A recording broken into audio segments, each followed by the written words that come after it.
시청자 여러분 안녕하십니까? 민주인권 정의평화 통일을 지향하는 클린뉴스 네트워크 CNN21 방송입니다. 전국적으로 지금 태풍 비상입니다. 폭풍 전야라고 뉴스에서 화제가 되고 있는데요. 정말 장마에 또 폭우에 폭염에 지금 태풍 바비라고 하죠. 바비 하니까 바비 인형이 생각이 나는데요. 아무튼 전국이 너무 소용돌이 속에 있습니다. 특별히 코로나로부터 우리가 정말 전국이 넘쳐나고 있는데요. 잘 건강관리 잘 하셔서 코로나부터 좀 해방되는 대한민국, 일상으로 돌아오는 대한민국이 되기를 바라봅니다. 오늘은 8.15 광복절 집회에서 코로나 무더기 확진자들이 많이 나왔습니다. 그 확진자들로 인해서 전국 곳곳에 확진자가 연일 지금 두 자리, 세 자리 수를 넘나들고 있습니다. 2단계, 3단계로 가야 되지 않냐라고 하는 정부의 고민을 또 들여다보고요. 거기 중심에 또 사랑제일교회죠. 뉴스의 중심이 되고 있는 정광훈 목사. 과연 또 이분은 어떤 중추 세력이 있는가. 사람범위 더 좋은 정책연구원 김범태 이사장님 모시고 꼭꼭 집어서 살펴볼 수 있도록 하겠습니다. 오셨습니까? 오실 때 비는 그쳤습니다. 비. 정말 멋진 분들에게는 비도 이렇게 피해가는 그런 생각을 해봅니다. 고맙습니다. 감사합니다. 예, 광복절 집회 허가로 정세균 총리가 그 말씀을 하셨습니다. 법원의 판단이 좀 흔들렸다, 잘못됐다. 또 연이어서 또 추미애 법무부 장관도 그 지적을 하고 있는데요. 법원 이렇게 민주자유주의 사회에서 우리도 말할 수 있지 않습니까? 법원의 판단이 잘못됐다, 이렇게 잘됐다라고 할 수 있는데. 또 책임지고 그 자리에 있으신 분들이 하니까 그 어감이 좀 달라지더라고요. 그렇죠. 예. 이제 법원의 집회 허가와 관련된 부분인데요. 예, 그거 한번 말씀 한번 해주십시오. 예, 집회 허가. 핵심은 그런 거였죠. 정광훈 목사나 이분들이 집회 허가 신고를 했는데 과연 그것을 서울시가 행정명령이나 이런 것을 내렸는데 하지 말라고 집회 허가를 안 해줄 수 있느냐 이런 얘기했는데요. 예, 그게 쟁점이 사실은 표현의 자유라 그랬단 말이죠. 그 판사 얘기가 사실은 일리는 있습니다. 일리는 있는데 하나 조금 간과한 부분이 있습니다. 자, 예를 들면 표현의 자유라든가 이런 헌법상 보장된 자유입니다. 집회의 자유. 그렇죠. 네. 그런데 그렇게 헌법상 보장된 기본권이라고 하는 것이 무엇을 위해 존재하느냐? 무엇을 위해서 존재하느냐? 그 헌법의 기본권들이, 그렇죠. 개인들이 누릴 수 있는 자유의 기본권들이, 자유 권리가 무엇을 그렇죠. 위해 존재하느냐? 근데 핵심은 생명권입니다. 생명권. 이 판사가 그 부분을 간과했어요. 듣고 보니까 그렇습니다. 기본적으로 방역이라고 하는 것을 그냥 인간의 자유를 위해서가 아니라 생명을 담보로 하고 있는 얘기거든요. 그러니까 지금 경제보다 지금 방역이 먼저이지 않습니까? 근데 그 부분을 간과했기 때문에 정세균 총리나 추미애 장관이 그런 얘기를 한 것이죠. 코멘트가 적절하다고 지금 보시는 저는 그렇게 보는 거죠. 그리고 또 박사님도 잘못됐다고 지금 그렇습니다. 하시는 거고요. 그렇습니다. 판사가 굉장히 좀 힘들겠습니다. 지금. 왜 그러냐고 하면 보수 쪽에서는 박수를 받겠는데요. 허가를 해줘서. 그렇죠. 근데 이제 여러 가지 집회 신고가 들어왔는데 8개는 안 해주고 2개는 해줬는데 이제 개연성이라고 있습니다.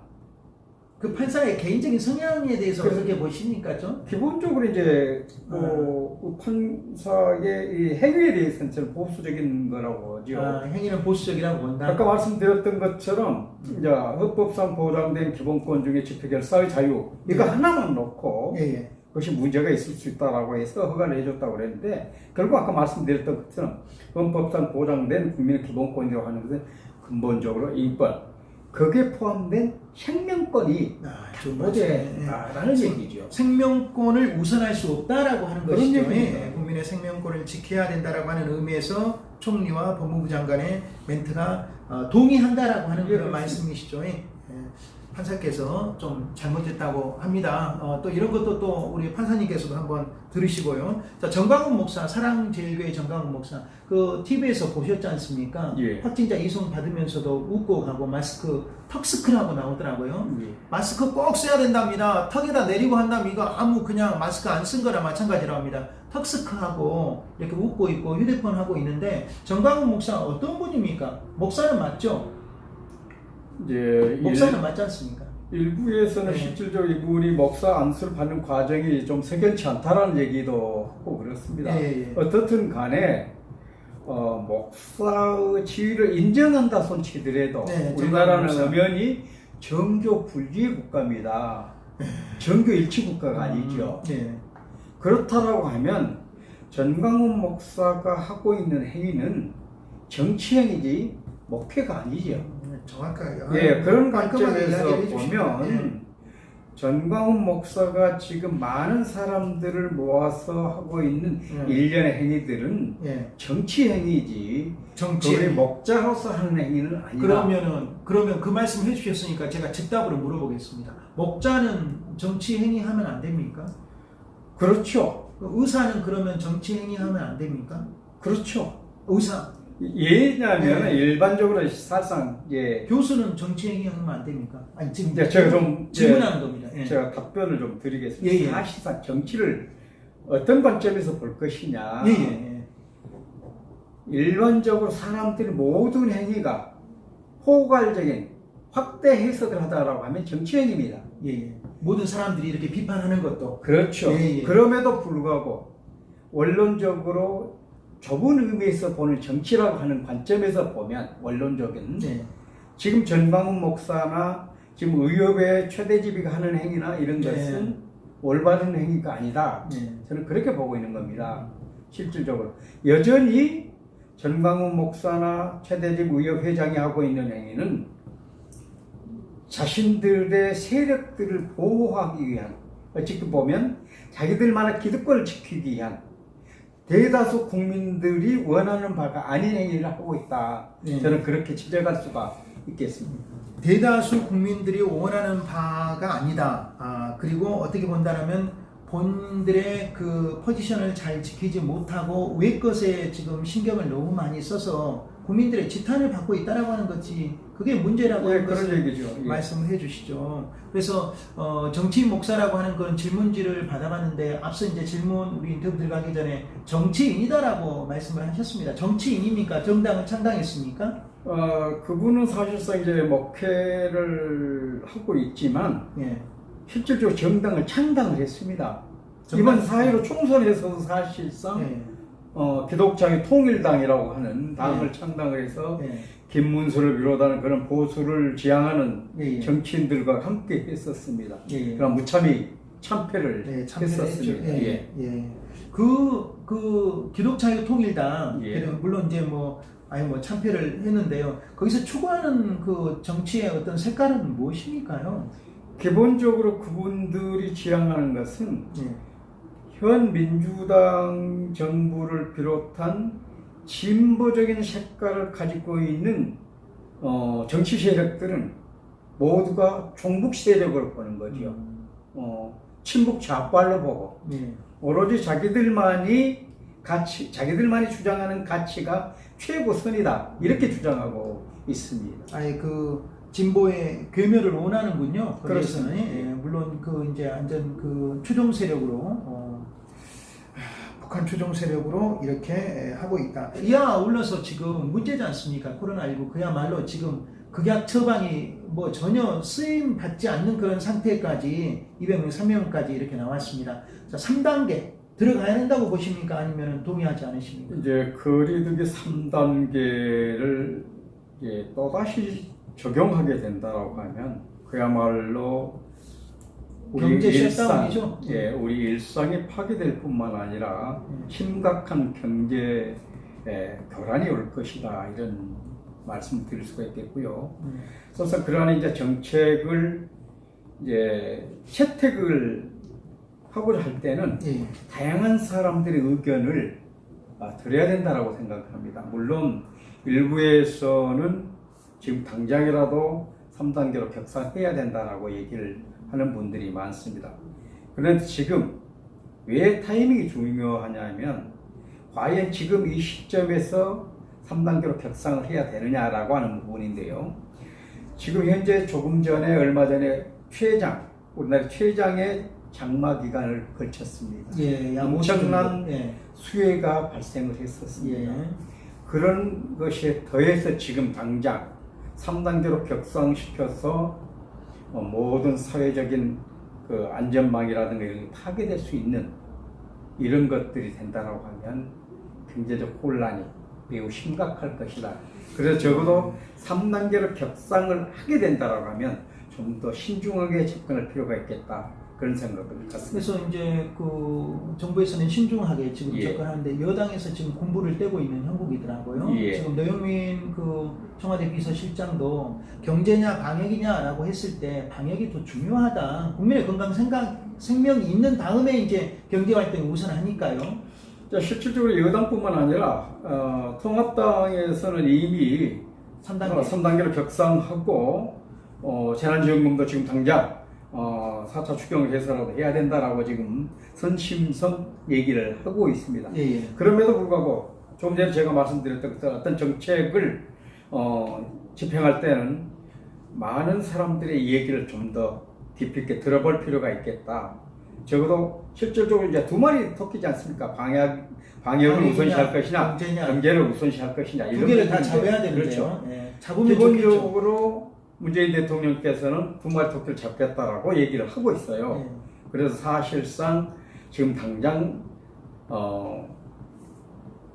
그 확진자가 세 자릿수 389명까지 갔다가 지금 조금 낮아지고 있는 상황이기 때문에 한 며칠 더 추이를 지켜봐야 되지 않을까 그런 생각을 갖게 지금 2단계가 지금 적용이 되고 있는데 어떻게 본다면 학생들도 지금 굉장한 학습권이 지금 떨어지고 있지 않습니까? 우리 기존에 우리 2020년도 상반기에 그 교육계 대혼란이 왔고 또 수능까지 있는 상황에서 중위권 성적이 다 이제 없어져 버리고 공부에 관심이 없는 또 이렇게 훈련이 되다 보니까 훈련이 아닌 훈련이 돼 버리다 보니까 수업의 어떤 질적인 부분이나 양적인 부분이 소홀히 한 학생들은 그야말로 학습 저해 현상이 지금 오고 있는데 그야말로 그 아수라장입니다. 이런 상태에서 지금 점진적인 어떻게 보면은 뭐 거리 집회나 여러 가지 집회 이런 것들이 부산의 그 한 목사님께서 한 그 내용들이 사회적 거리두기 이 내용들이 대통령께서 같이 공유한 내용들이 나와 있지 않습니까요? 교계가 미안하고 마음을 더불어 나눠야 되고 어차피 종교도 국가가 존재해야지 종교가 또 존재한다라고 하는 성도가 존재한다라고 하는 그런 측면에서 본다라고 하면은 정광훈 목사의 그 마지막 질문으로 오늘 인터뷰를 마칠까 합니다. 정광훈 목사 일개인뿐만 아니라 정광훈 목사를 이제 그 같이 하고 있는 신도들이 있지 않습니까? 거기 신도들이 일반 교계의 이야기입니다. 이단은 아니라고 합니다. 그러나 건강하지 못한 지금 어떤 움직임을 보이고 있다라고 하는 것이죠. 집회에 이렇게 나가가 있고 뭐 방역망을 뚫고 있고 그리고 정말 공무원을 갖다가 몰아내고 있고 전혀 통제되지 않는 이런 분들에 대해서 한마디 권면을 해주신다면요. 뭐 사실은 정광훈 목사를 비롯한 그 추종 세력에 대한 교계에서 반응은 좀 일반적으로 지금 이단으로 심판하기 전 단계 이렇게 돼 있고요. 실질적으로 전반적인 교계 내에서는 정광훈 목사가 이단으로 이미 판정을 받았던 그 집단들을 수용을 했단 말이죠. 그러니까 사실상 일반 교계에서는 대부분의 일반 교계에서는 정광훈 목사도 사실상 성경에 반한 그런 주장을 했었고 뭐 하나님도 까불면 죽어라든가 있을 수 없는 이런 언행들을 해왔었어요. 그거 자체가 어찌 보면 성경적으로 맞지 않고 일반 교계에서 보는 관점하고 전혀 다르기 때문에 그 추종 세력을 비롯해서 이 사람들이 좀 경각심을 갖고 정말로 신앙인으로서 되돌아와야 된다. 성경 중심으로. 네, 저는 몰랐습니다. 그분들이 진짜 일부가 다 있다는 거죠? 예, 일부 그렇습니다. 이단 세력들이 지금 규합이 됐다는 거죠? 이미 이단으로 판정을 받았던 그런 교인들을 모아서 사실상 교단을 운영하고 있습니다. 예. 그분들이 약 1000명입니다. 약 1000명으로 지금. 교인들의 숫자는 1000명을 훨씬 상회를 하고요. 예, 상회를 하고 그 교단 자체는 지금 많이 축소가 됐습니다만 그럼에도 불구하고 거기에 이제 그 이단으로 그 평가를 받았던 교회가 거기에 추종하고 있고 그 교인들이 거기 추종하고 그런 현상. 그러면은 그렇군요. 왜냐하면 이런 내용들이 일반 뉴스에는 잘 나오지 않습니다. 예, 그 거의 이단으로 지금 이렇게 평가를 받았던 분들의 집합체다. 그렇게 그 말씀이시죠? 예, 그렇습니다. 네. 우리가 알고 있는 그 이단의 뭐 여러 가지 일반적인 뭐 몇 개 이단들이 있지 않습니까? 예, 방송이나 또 어떤 공정성을 기하기 위해서 또 말씀을 하지 않습니다만 이미 알고 있는 그런 일반적인 이단에 속해 있습니까? 실질적으로 이제 뭐 흔히들 이야기하는 뭐 2단이 3단이 저는 그 용어 자체를 좋아하지는 않습니다만 어떻든 우리 한국의 기독교계 내에서 얘기되고 있는 통용되고 있는 그런 관점에서 보면 전관록 목사도 금명간에 이단으로 처리가 될 것이다. 그렇게 보는데 우리나라 경우는 사실상 이단으로 판정을 받더라도 전혀 그 교단을 움직여가는 데 문제가 없습니다. 그렇습니다. 다른 종교, 뭐 가톨릭이나 불교계나 이런 데하고 또 다르고 또 성공회나 이런 데하고 다르기 때문에 설사 기독교계에는 이단으로 뭐 판정받더라도 전혀 그들의 교단을 움직이고 먹고 사는 데는 전혀 문제가 없습니다. 오히려 더 잘 되고 있습니다. 이렇게 자극을 줄수록 더 잘 되더라고요. 자기들의 그 규합하는 것들이 있지 않습니까? 마지막으로 제가 엔딩 멘트를 생략하고 우리 김범태 박사님께서 코로나19와 그리고 광복절 집회에 지금 바라보는 짧은 한 30초 논평식으로 이렇게 해주시면 그냥 모인 분들을 대상으로 어차피 지금 판사는 잘못됐다고 동의하셨지 않습니까? 모인 분들을 대상으로 좀 이야기 한번 해주시죠. 사실 이제 그 우리나라 방역 K 방역이라고 세계적으로 굉장히 높은 국격을 높이는 행보를 보여왔었는데요. 광복절 집회로 인해서 그 국격이 무너지는 K 방역이 완전히 뭐 이상하게 돼버리는 상황에까지 왔는데 적어도 일반적으로 모든 국민들이 나의 건강이 중요하면 다른 사람의 건강도 중요하다고 하는 생각을 먼저 가져야 되겠죠. 적어도 어느 종교 집단이 됐든 어떤 조직이 됐든지 국민적 관심사인 방역 그리고 국민들의 건강 우리 공동체 건강을 위해서 어떤 것이 선행되어야 할 것인지 그런 것을 좀 깨달아 가지고 거기에 참여했던 분들은 하루속히 검진을 받고 신고하고 하는 이런 행위들이 있었으면 좋겠습니다. 그렇죠. 지금까지 어떻게 본다라고 하면 집회 종교 자유는 인정을 하고 당연히 그것이 누릴 수 있는 권리는 있으나 시기에 좀 우리가 그것을 마음을 같이 했으면 한다라고 하는 그런 바람이시죠. 예, 그렇습니다. 알겠습니다. 오늘 좋은 말씀 사람법인 더 좋은 정책연구원 김범태 박사님과 함께 나눴습니다. 지금까지 보도자 오스량 진행해 저는 임영이었습니다. 고맙습니다.